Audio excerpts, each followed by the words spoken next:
Anderson Cooper, AC 360, CNN weeknights 10 Eastern. Nearly 300 people have been killed in the last 14 days, according to Human Rights Watch, most of them not videotaped, their deaths not recorded. And according to the Wall Street Journal, nearly 1,300 people have been arrested. They're citing figures from the Egyptian Organization for Human Rights.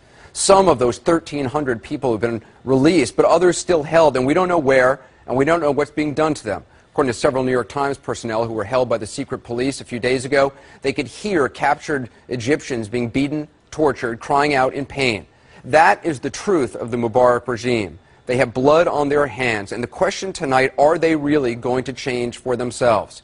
You're going to hear from our reporters on the ground in a moment, also in Washington, and we'll talk to Mohammed al-Baradei, a leading opposition figure. But we begin, as always, tonight, keeping them honest. And tonight we begin by focusing on the lies the Egyptian government continues to tell. Now, I know lies is a strong word. It's one we rarely use. We talk about different facts, but we can't think of another word right now to describe what the Egyptian government has been saying, because what they've been saying is the direct opposite of what they have been doing. The lies go back years, decades, of course, but we want to just focus on some of the ones we've heard in the last few days. The new vice president of Egypt, this man, Omar Suleiman, has for years been Mubarak's closest henchman, running his intelligence service. Now, he says his government has accepted many of the protesters' complaints. He says they're reaching out to opposition leaders. But while he was saying that, literally while his lips were moving and saying those things on Egyptian television and on ABC News, his secret police were still arresting opposition figures. Thugs burst into the offices of human rights organizations, trashing the places, arresting a number of human rights monitors. And there has been absolutely no transparency about what the Egyptian government is doing right now, other than a few awkward photo ops on Egyptian government-controlled television.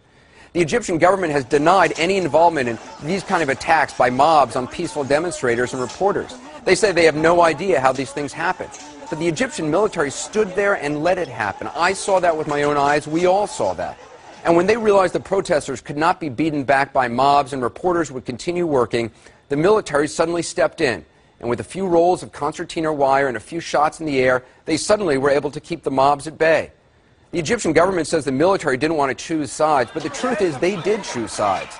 They searched peaceful demonstrators entering Liberation Square for days, but made no efforts to search or calm angry pro-Mubarak mobs as they descended on Liberation Square. Even while the government was insisting that journalists were welcome to report freely in Egypt, at the end of last week, we now learned that from the International Committee to Protect Journalists, 26 journalists have been detained since the end of last week, since Friday. 71 since the protests began, and those are just the ones they could count. So how can a regime that's operated under emergency powers for 30 years be expected to suddenly transition to democracy and act with transparency? Those emergency powers allow the Egyptian government to arrest anyone they want at any time. Take a look what happened when Candy Crowley pressed Egypt's Prime Minister about this yesterday on CNN.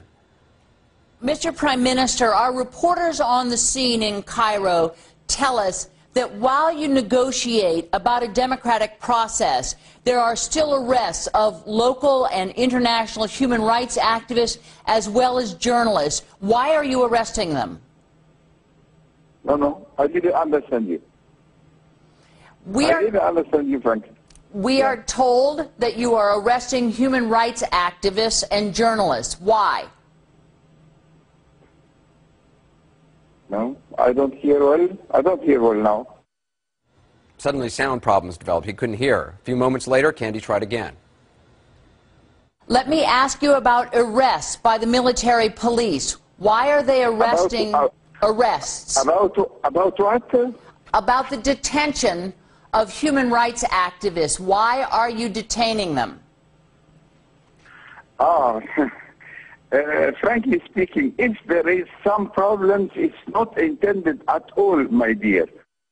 It's not intended at all, my dear. That was his answer, finally. This is a police state. Some estimates say there are more than 1.5 million people employed in the feared Interior Ministry, secret police, thugs, informers. The man who oversaw the intelligence services is now the vice president of Egypt.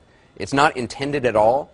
Thursday, while the Egyptian government was talking about reaching out to opposition figures, 9 young dissidents had a meeting with opposition leader Mohammed al-Baradei.